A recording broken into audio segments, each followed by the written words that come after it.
저는 올해로 38살이 된 여자입니다. 아이는 2명이고요.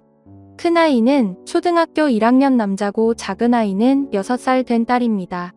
남편은 저보다 3살 많은 41살이고요. 평범한 직장인이에요.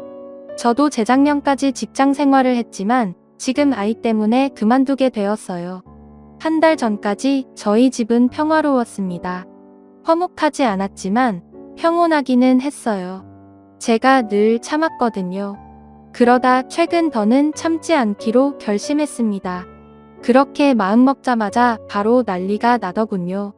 집안이 시끄러웠지만 저 혼자 참고 그렇게 사는 것보단 그게 훨씬 낫습니다. 지금도 마찬가지고요. 제게 시누이가 하나 있어요. 남편보다 3살 어리고 저와 동갑입니다. 저와 동시대를 살았다고 믿기 힘들 만큼 정신을 놓고 살아요. 시누이가 저렇게 정신도 놓고 덤비는데 제가 뭐하러 혼자 정신 붙잡고 속끓이며 살아야겠나요? 그래서 과감하게 정신줄 놓고 상대하게 되었어요. 일단 결과적으로 보면 제가 더 미친 사람처럼 보이기도 합니다. 제가 시누이 밥을 베란다에다가 차렸거든요. 물론 앉을 의자도 하나 줬어요. 그때가 겨울이라 바닥이 차가워서 나름 배려해서 의자까지 놓아줬는데 저에게 고맙다고 하지는 못할 망정 눈이 뒤집혀서 고래고래 소리를 지르더라고요. 근데 그럴 만한 사정이 있었습니다. 이번에 글을 쓰게 된 것도 그거고요. 저는 5년을 참았고 최근에 1년은 정말 손이 부들부들 떨릴 정도로 힘들었거든요. 처음부터 이 정도까지는 아니었습니다. 예전에는 좋은 정도까지는 아니더라도 서로 존댓말도 써가며 그럭저럭 서먹하게 잘 지냈어요. 되짚어 생각해보면 제가 아이를 낳자마자 시누이가 변하기 시작했어요. 둘째까지 낳고부터는 제가 시누이 눈치까지 보게 되더군요. 그 느낌이 너무 싫었어요. 눈치를 봐야 할 상황이 아닌데 나도 모르게 주눅이 들어있는 걸 보고는 속상했습니다. 근데 그게 다 아이 때문이었어요. 원래 시어머님이 아이들을 봐주셨거든요. 제가 28살에 결혼하면서 빚더미 위에서 시작한 삶이라 남편 혼자 일하기에는 너무 벅찼습니다. 어머님도 그런 저의 상황을 알아주셔서 아주 흔쾌히 아이를 맡기라고 해주셨고요. 그땐 정말 진심으로 감사했습니다. 아직도 감사해야 하고 있고요. 그런데 둘째가 생기기 1년 전에 시어머님이 갑자기 돌아가시면서 그 뒤로 시누이가 통제가 안 되기 시작했어요. 상황이 그래서 남편도 어쩌지 못했습니다. 시누이가 시집을 가게 되면서 상황이 한 번 더 바뀌었어요. 결혼 자금이 부족하다고 하더라고요. 돈 문제 때문에 또 한 번 시댁이 뒤집어졌습니다. 시누이는 그때 34살이었는데 직장 후배를 만나 결혼한다고 했거든요. 근데 결혼 준비 자금이 부족하다고 저희 남편에게 도와달라 하더라고요. 저희는 결혼할 때 시댁에서 한 푼도 받은 게 없는데 저는 속이 탔죠. 남편도 그런 상황을 알고 있었지만 자기 여동생 나이가 많아지는데 이번에 어떻게든 시집을 가게 해야 한다며 중간에서 많이 괴로워했어요. 그러다 학가 이야기가 나왔습니다. 사실 어느 정도는 예상했었던 일이었어요. 남편이 먼저 학가 이야기를 했지만 저는 침묵했습니다. 바로 반대하고 화내기도 힘들었어요.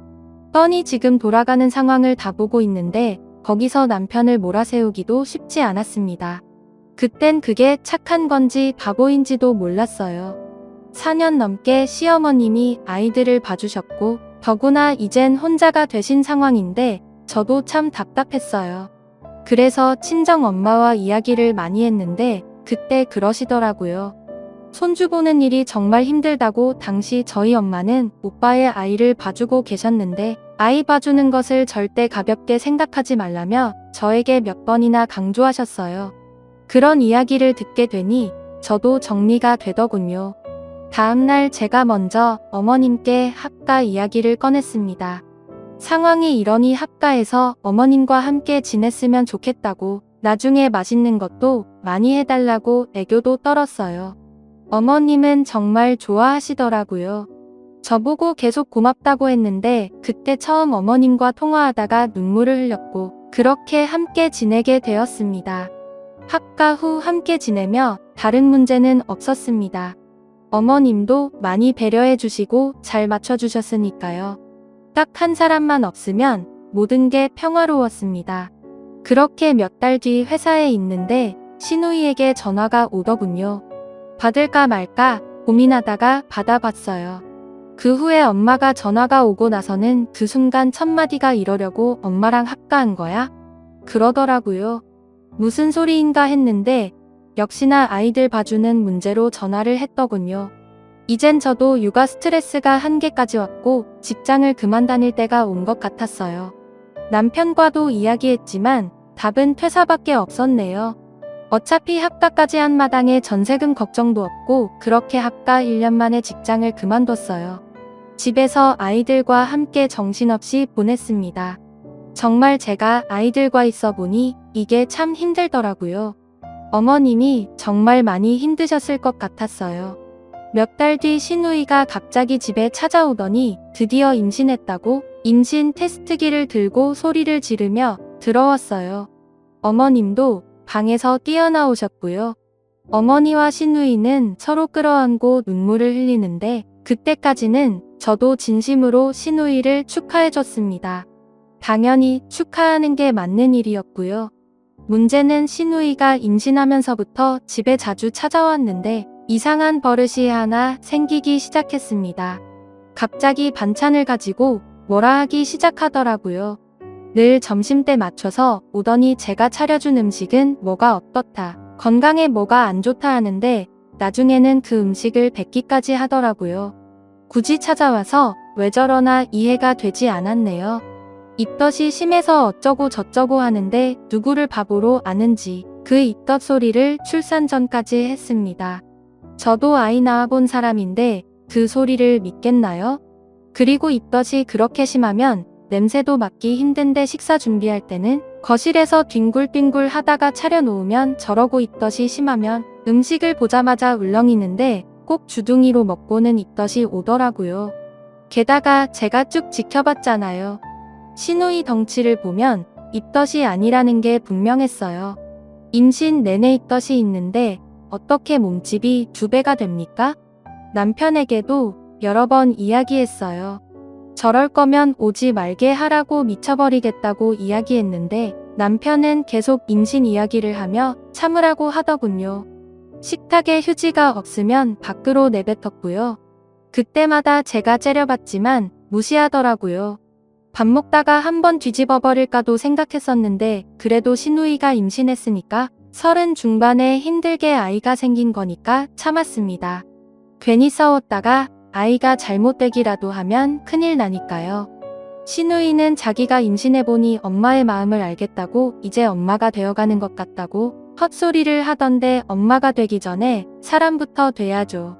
그게 순서죠. 정말 10개월을 꾹 차여서 참았고 그렇게 시누이가 출산했습니다. 그땐 정말 울 뻔했어요. 이제 해방이다 싶어서 아마 가족 중에 제가 제일 기뻤을 겁니다. 6개월 정도 뒤에 시누이가 저희 집에 왔는데 이번에는 정말 작정하고 식사하는 모습을 지켜봤거든요. 근데 갑자기 잘 씹던 고기를 뱉더라고요. 그 순간 저도 보란듯이 젓가락을 탁 내려놓았어요. 터지기 일보 직전이었습니다. 시누이를 죽일 듯 째려봤고 옆에서 남편이 시누이 보고 뭐라고 하더라고요. 그러거나 말거나 시누이는 뱉기 시작했습니다. 제가 노골적으로 째려보자 아주 더 보란듯이 그러더군요. 시어머님과 남편도 어쩌지 못하는 것 같았네요. 그날 밤 제가 남편에게 마지막으로 경고했습니다. 이제 시누이 식사는 우리 집에서 못하는 거라고 아니면 따로 데리고 나가서 먹이라고 했어요. 제가 화가 나서 이야기하자 남편도 당시에는 알겠다고 하더군요. 다음부터 그러겠다고 했는데 그로부터 정확히 3일 뒤 시누이가 또 왔습니다. 오자마자 정신없이 어머님을 찾다가 안 계시는 걸 알고는 저에게 그러더라고요. 혹시 밥 좀 있어? 단둘이 있으면 대놓고 말을 놓더라고요. 순간 너무 어이가 없어서 멍하니 서 있었는데 아우 배고파 밥 졸라고 말하고는 아주 자연스럽게 어머님 방에 들어가 눕더군요. 그 모습을 보자 저도 뚜껑이 열렸습니다. 그렇게 몇 분 뒤 준비되었다고 이야기했고 신우이는 기지개를 펴면서 주방으로 나오더라고요. 그렇게 식탁을 보고 저보고 짜증을 확 내며 아니 식탁에 아무것도 없는데 왜 불렀어? 그래서 저는 베란다 문 앞에서 손짓했습니다. 신우이는 무슨 일이냐며 툴툴거리며 오더니 베란다 문을 열어주자 비명을 지르더라고요. 아, 뭐야, 밥 왜 여기 있어? 뭐 하자는 거야? 저는 그 말을 듣지도 않고 방에 들어가 접이식 의자를 하나 들고 나왔어요. 그러고는 보란듯이 그 의자를 신우이에게 건네주었습니다. 신우이는 가져온 의자를 보자마자 소리를 지르며 지금 나보고 베란다에서 밥을 먹으라고? 그래서 제가 얼른 나가서 먹어. 베란다에서 마음껏 뱉어가면서 먹어. 원래 그러잖아. 나중에 물로 한번 치우면 되니까 편하게 뱉어 그렇게 이야기하고는 저는 다시 제 방으로 왔어요. 신우이는 베란다 문을 닫아버리고는 저에게 오더군요. 미쳤냐며 난리를 치길래 정말 미친 게 뭔지 보고 싶냐며 같이 소리를 질렀습니다. 그때 시어머니가 집에 들어오셨어요. 저는 솔직히 이참에 버르장머리를 단단히 고쳐놓으려고 했거든요. 근데 현관문 소리가 나자마자 신우이가 달려갔어요. 갑자기 우는 소리를 하며 어머님에게 하소연하는데 엄마 쟤 정신 나갔어. 베란다에 무슨 짓을 했는지 봐봐. 이러면서 어머님 손목을 붙잡고 갔습니다. 어머님은 베란다에 차려놓은 밥을 보고는 한참을 말없이 계셨어요. 그러다가 어머님이 주방에서 쟁반을 들고 나오시더니 말없이 치우시더라고요. 그 옆에서 신우이는 제가 듣든 안 듣든 욕을 하는데 어머님은 갑자기 어서 집에 돌아가 라고 하시며 신우이를 밀어냈습니다. 신우이는 지금 뭐 하시냐며 베란다의 적거를 보시고도 그런 말이 나오냐며 더 화를 내더라고요. 어머님은 당장 나가라고 소리를 지르시며 신우이를 거의 내쫓아버렸습니다. 저도 그때는 극도로 예민한 상태라 말없이 방에 앉아 있었고요. 어머님은 저희 방을 쓱 보시고는 그냥 가버렸어요. 아무 말도 없으셨습니다. 그리고 며칠 뒤 주말에 신우이가 불안듯이 아이까지 데리고 들어오더군요. 오자마자 남편에게 그때 일을 이야기하며 호들갑을 떨었습니다. 물론 그 일은 저희 남편도 알고 있었는데 당연히 저에게 아무 말도 못했고요. 남편은 계속 신우이에게 밥은 나가서 먹자고 제 눈치를 보면서 말했지만 신우이는 저와 남편을 번갈아 보며 뭐하러 나가서 돈 쓰냐고 집에서 남은 밥 먹자고 했습니다. 그래서 제가 남편에게 그러자고 했고요. 그렇게 밥을 차려줬습니다. 이번에는 아예 식판에다가 밥을 담아서 들고 보란듯이 베란다로 갔어요. 신우이는 그 모습을 보고 기겁하며 소리를 질렀고 그러자 남편은 방에서 허겁지겁 나오더라고요. 제가 식판을 들고 베란다 문 앞에 서 있자 남편이 화들짝 놀라며 저에게 달려왔어요. 그런 남편을 보자마자 제가 그랬습니다. 뭐해 문 열어 밥 들어가야지. 그러자 남편은 저와 신우이를 번갈아 보며 안절부절 못하더라고요. 그때 제가 팔꿈치로 문고리를 열려고 했는데 남편은 결국 저에게 오더니 베란다 문을 열더군요. 그러자 신우이는 소리를 지르기 시작했습니다. 또 베란다에다가 밥 차리고 있네. 아 진짜 미쳤나봐. 신우이가 저에게 오더니 이번에도 반말로 뭐라 하길래 저는 그냥 무시하고 남편에게 갔어요. 베란다에 식판이 놓여있는 모습을 본 남편도 어리 빠진 모습이었습니다. 그래서 제가 뭐해 지금 구경해? 내가 욕먹는 게 재밌지? 그렇게 말하고 곧바로 짐 싸서 나갔어요. 물론 베란다에 놓인 식판은 절대 치우지 않았습니다. 친정집에 도착하자 저희 엄마가 깜짝 놀라시더라고요. 그래서 그날 있었던 일을 다 얘기해드렸어요. 엄마는 저보고 독하다고 아무리 그래도 밥을 거기에 차리는 사람이 어디 있냐고 하셨지만 웃음 짓더라고요. 바로 그날 저녁에 남편이 오더니 저보고 잘못했다고 집에 돌아가자고 하길래 제가 딱 잘라 말했습니다. 신우이 때문에 몇 년을 참고 살았는데 이제 지쳤다고 더는 못 견디겠다고 솔직하게 이야기했어요. 당분간은 여기서 지내겠다고 하고 남편을 돌려보냈고 매일 남편이 퇴근하면 들렸지만 보기 싫다고 했어요. 남편 통해서 아이들은 친정집에 함께 있었고요. 그렇게 일주일 정도 지나자 저희 부모님들도 걱정이 너무 심해지시는 것 같아서 남편을 불렀어요. 남편은 오자마자 다시는 이런 일 없게 한다며 자기만 믿으라고 하더군요. 그렇게 일요일 오후에 남편 차를 타고 아이들과 함께 돌아갔습니다. 어머님은 제가 집에 오자마자 제 손을 잡으시며 잘 왔다고 고생했다고 하셨어요. 솔직히 엄청 걱정하며 왔는데 내심 감사했습니다. 그 뒤로 시누이는 정말 찾아오지 않더군요. 남편이 아주 제대로 이야기해준 것 같았습니다. 그러고는 몇 달 뒤 명절이 왔고 시누이를 만났습니다. 시누이가 벨을 누르자 남편이 당황하기 시작했고 현관 앞에서 안절부절 못하더라고요. 어머님도 시누이가 온 걸 알고 계신 상황이었고요. 결국 남편이 문을 열어줬어요. 시누이는 오자마자 저를 슬쩍 보더니 아는 척도 하지 않고 들어오더군요. 추석 선물이라고 이것저것 꺼냈습니다. 물론 제 것은 없었고요. 그래도 아이들 거는 있었네요. 선물을 풀자마자 배고프다고 노래를 부르기 시작하는데 그때 제가 주방에 있었거든요. 다시 또 예전 생각이 나서 혈압이 슬슬 오르는데 시어머니께서 제 어깨를 툭툭 치셨습니다. 저에게 들어가서 쉬라고 하시더군요. 저도 대충 무슨 말씀인지 알아듣고 알겠다고 하고 들어갔어요. 어머님이 혼자 식사 준비를 하셨고 한참이 지나 방문이 열리더니 어머님이 들어오셨어요. 저에게 함께 식사하자고 하시며 뭐하러 굶으냐며 제 손을 잡으셨습니다. 그땐 정말 아무것도 먹고 싶지 않았거든요. 저는 싫다고 했지만 계속 조금이라도 먹자고 하시는 바람에 하는 수 없이 어머님 손에 끌려서 주방으로 나왔어요. 시누이는 이미 식탁에 앉아있던군요. 저도 앉아서 함께 식사를 했습니다. 시누이가 대뜸 이 많은 음식을 엄마 혼자 차렸다고 하더군요. 그러자 곧바로 어머님은 차리기만 하셨다고 음식은 모두 제가 했다고 말씀하시는 겁니다. 근데 시누이는 황당하게도 그 소리를 듣자마자 젓가락을 멈추더라고요. 씹는 것도 멈췄습니다. 식탁에 휴지는 없었고 이제 곧 뱉나 싶었어요. 그러면 그렇지 변한 게 아무것도 없더라고요. 저는 계속 시누이 입만 쳐다보고 있었는데 갑자기 시어머님이 소리를 지르셨습니다. 삼켜 2년 안 흐른 삼켜 그 소리에 깜짝 놀란 시누이는 눈이 튀어나오려고 했고 저도 엄청 놀랐습니다. 어머님은 시누이가 삼키자마자 또 소리쳤어요.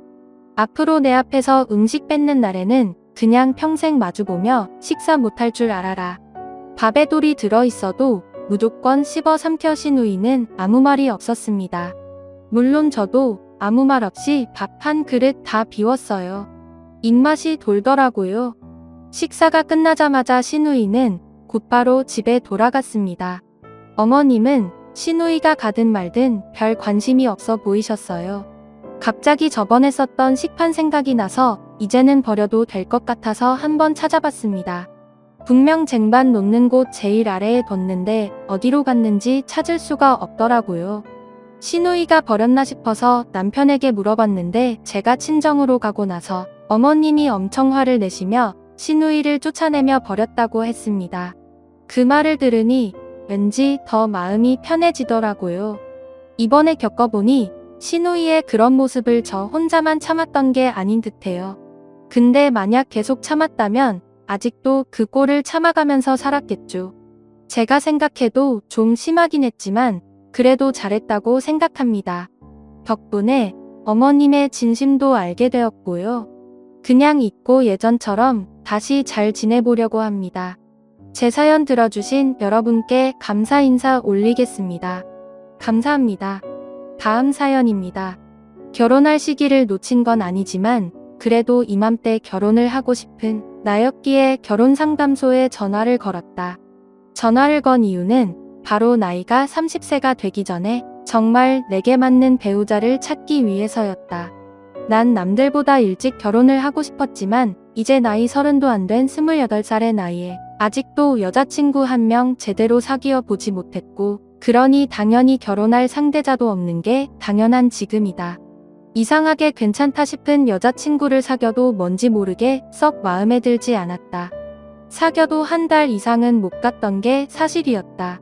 그로 인하여 후에는 주위에서 맞선 자리 연결해줘서 몇 번 맞선도 나가 본 적이 있는데 다 정말 괜찮은 또래의 여자들이었지만 왜 이렇게 눈이 또 안 가는지 예쁘고 참하고 괜찮긴 해도 뭔지 모르게 나에게는 끌리는 게 없었다.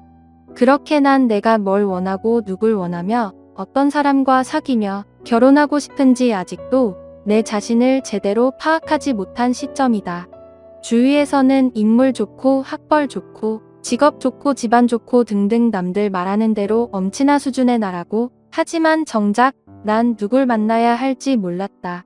그렇게 고민에 고민을 거듭한 찰나 결혼은 빨리 하고 싶고 아이도 빨리 낳고 싶은 마음에 결혼 상담소를 찾게 되었고 그곳에서 내 배우자를 찾으면 좀 더 수월하게 찾을 수 있다고 생각했다. 그래서 난 용기 내어 한 업체에 전화를 걸었다.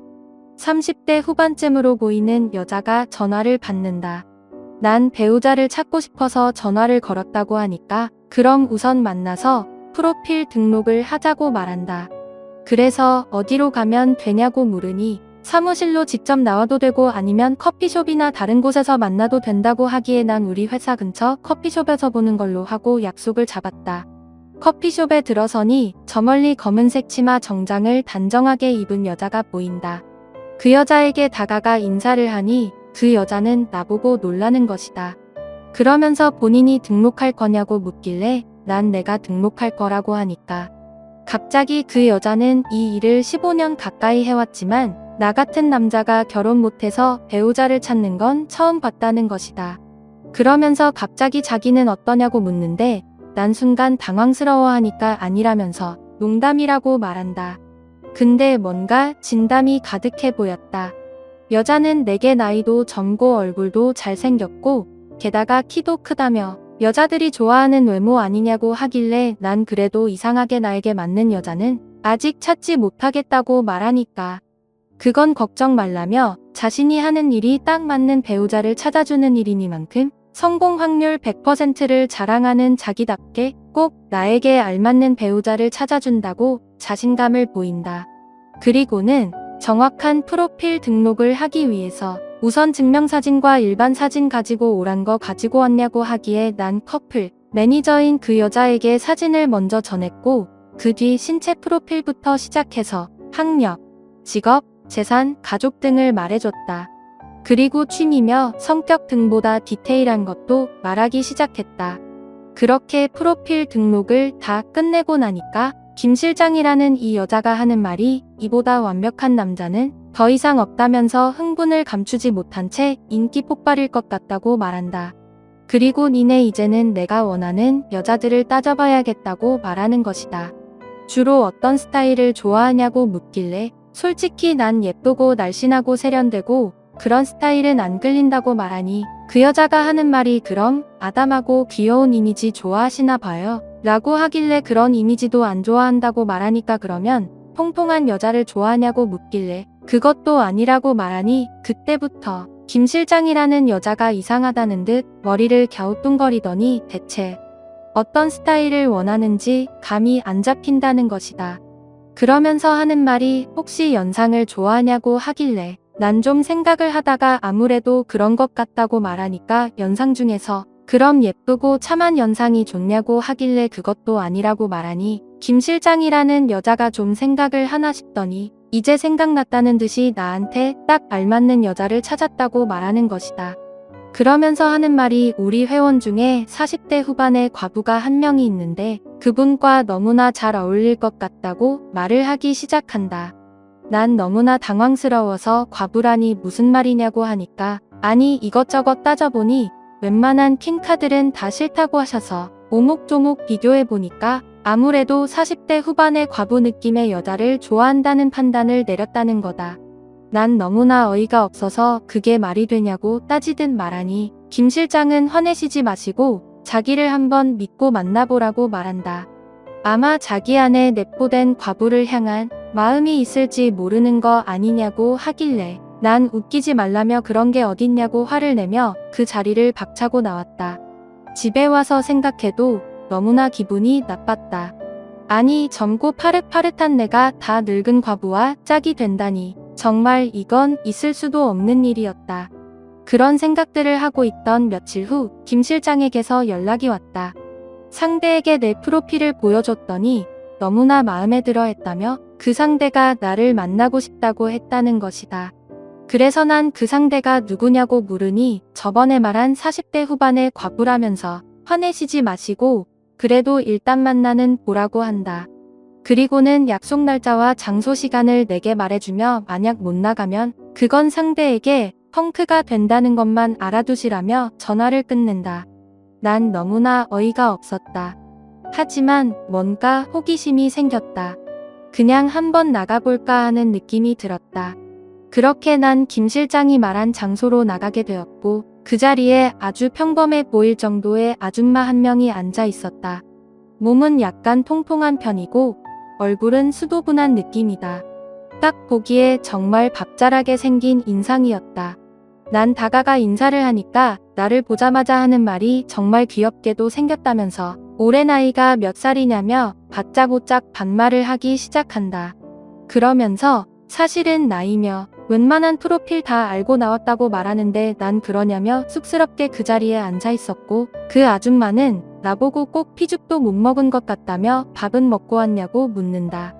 그래서 혼자 생활하다 보니 밥은 잘 못 챙겨 먹는다고 말하니까 갑자기 그 아줌마가 나에게 지금 우리가 여기 커피숍에 앉아서 커피나 마실 게 아니라 당장 자기네 집에 가서 밥부터 챙겨줘야겠다고 하는 것이다. 그래서 난 갑자기 그게 무슨 말이냐고 말하니 한국 사람은 밥을 먹어야 한다며 겁먹지 말고 이 누나만 믿고 따라오라고 말한다. 난 순간 당황하여 누나요? 라고 말하니 그럼 누나지 아줌마겠냐며 이제부터 편하게 누나라고 부르란다. 거진 20살은 차이는 나지만 뭐 누나라고 못 부를 정도는 아니라고 생각했다. 난 얼떨결에 과부 누나 집에 들어가게 되었고 들어가자마자 과부 누나는 내게 밥을 한 상 차려준다. 어서 먹으라면서 이런 집밥이 그리웠지 않냐고 하길래 난 사실 맞다며 사먹는 밥보다 이런 밥이 먹고 싶었다고 말하니까 과부 누나는 그것 보라며 내 집이다 생각하고 편안하게 밥을 먹으라고 말한다. 왠지 이 집도 편했고 과부 누나도 편한 느낌이다. 정말 이 과부 누나가 내가 원한 이상형 같다는 느낌이 살짝 들기 시작했다. 그렇게 한참 밥을 먹고 있는데 과부 누나가 소주를 가지고 온다. 그러면서 반주나 한 잔씩 하자며 술을 따라주었고 난 따라주는 술을 다 받아 먹으니 술에 많이 취하게 되었다. 그리고 얼마의 시간이 흘렀을까? 눈을 떠보니 뭔가 이상했다. 난 당황한 나머지 어떻게 할까 고민을 하는데 내 비명소리에 과부 누나도 잠에서 깨며 나를 보고 비명을 지른다. 우리는 순간 함께 비명을 지르다가 그만 그 일이 있고 한 달 후 과부 누나가 나에게 쑥스러운 듯 말을 꺼낸다. 자기 임신했다며 이제는 정말 우리 부부가 된 거냐고 말하길래 난 아직 준비도 안 됐고 누나랑 결혼할 마음이 있는지도 모르겠다고 말하니 그럼 아이까지 생긴 마당에 우리 결혼도 안 할 거냐고 따져 묻길래 미안하지만 결혼은 못 할 것 같다고 잘라 말했다. 그랬더니 과부 누나는 내 뺨을 한 대 내려친 뒤 그래도 잘난 내 외모보다 순수한 내 모습이 정말 좋아서 함께했던 건데 너 이런 남자였냐며 나도 너가 이런 남자였다면 더 이상 매달릴 이유가 없다며 쿨하게 뒤돌아서고 나가버린다. 그리고 다음날 김 실장에서 전화가 온다. 둘 사이에 무슨 일이 있었냐고 말하며 이 기회를 절대 놓쳐선 안 될 거라고 말하는데 나에게 딱 맞는 배우자를 눈앞에 두고 왜 이렇게 어렵게 가려고 하냐고 말을 한다. 난 머리가 복잡해졌다. 정말 내가 그 과부 누나를 좋아하는 건지 그 아이를 내가 키울 자신이 있는 건지 그런 생각들로 복잡해질 때쯤 갑자기 문득 과부 누나가 사무치게 보고 싶어졌다. 그냥 무작정 과부 누나가 그리웠다. 과부 누나의 냄새, 향기, 과부 누나의 정겨운 밥, 과부 누나의 웃음 등 모든 게 그립고 이상하게 미안해졌다. 그래서 난 용기 내어 과부 누나 집으로 갔고 초인종을 누르니 과부 누나가 나온다. 나보고 여긴 어쩐 일이냐고 묻길래 난 아무 말도 안 하고 그냥 과부 누나와 입을 맞추었다. 그렇게 우리는 사랑을 확인하게 되었다. 그 뒤 과부 누나에게 결혼하자며 정식으로 프로포즈를 하게 되었는데 부모님은 팔짝팔짝 뛰시며 엄마보다 4살 어린 며느리를 어떻게 보시냐고 말한다. 그리고 나보고 내가 뭐가 부족해서 저런 여자와 결혼을 하냐고 하셨지만 난 내가 원하는 이상형을 드디어 만나고 찾았다면서 딱 저 여자가 원하는 배우자이니 결혼을 허락해달라고 말했다. 다행히 난 결혼을 허락받았고 그렇게 우리는 결혼을 하게 되었다. 그리고 아이도 낳았고 이렇게 우리는 지금도 알콩달콩 때가 쏟아지듯 사랑을 나누며 살고 있다. 내가 원하는 이상형이 바로 과부 누나 같은 사람이었다니 김 실장의 안목이 새삼 대단하단 걸 느꼈다. 김 실장은 정말 축하한다며 우리들을 흐뭇하게 바라보고서 정말 잘 어울리는 한 쌍이라고 말한다. 역시 옛말 하나 틀린 것 없다더니 집신도 짝이 있다고 하더니만 역시 내 짝도 있었다. 잘 들으셨나요? 이번 사연은 여기까지입니다. 감사합니다.